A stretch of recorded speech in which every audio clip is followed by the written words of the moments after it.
بعض الذين كانوا يخرجون في جماعة التبليغ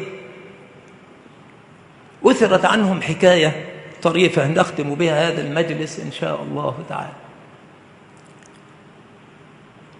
هم ينزلون مسجدا ثم ينتشرون فيما حول المسجد بأدلة من أهل الحي يخرجون معه، فيقولون له هذا فلان، هو لا يعرفه، يكون غريبا عن المكان، فيقولون هذا فلان يعمل كذا ومن حاله كذا، فأنت تتلطف معه في الدعوة إلى الله تبارك وتعالى. هذا لا يصلي. ذهبوا إلى مقهى من المقاهي وأخذوا يرغبون الناس في الصلاة، ويقول نحن غرباء وجئنا إليكم نصلي في مسجدكم وأنتم تهجرونه، هذا عيب كبير وغير ذلك. استجاب واحد من أولئك لم يدخل المسجد قط،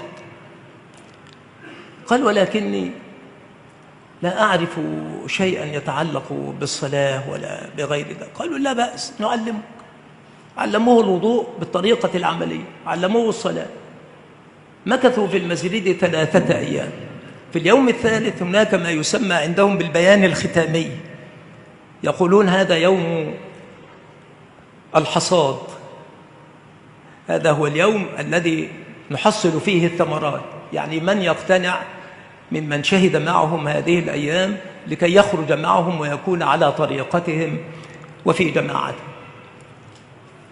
فهذا اليوم لا يقوم فيه بالبيان إلا متمكن من أصول المنهج التبليغي، ولكن أجمعوا في ذلك اليوم وفي تلك المرة على أن يقوم هذا الرجل الذي لم يصلي إلا عندما دخل معهم المسجد ولم يتوضأ من قبل، وإنما تعلم ذلك بالطريقة العملية في الوضوء وفي الصلاة، منهم هم. فقالوا أنت الذي تقول البيان. قال ماذا أقول؟ قالوا صف لهم حالك، قل لهم ما كان من أمرك. الرجل كان متأثرا كأنما دخل في الإسلام من جديد، هذه أول مرة يصلي، أول مرة ربما يدخل المسجد.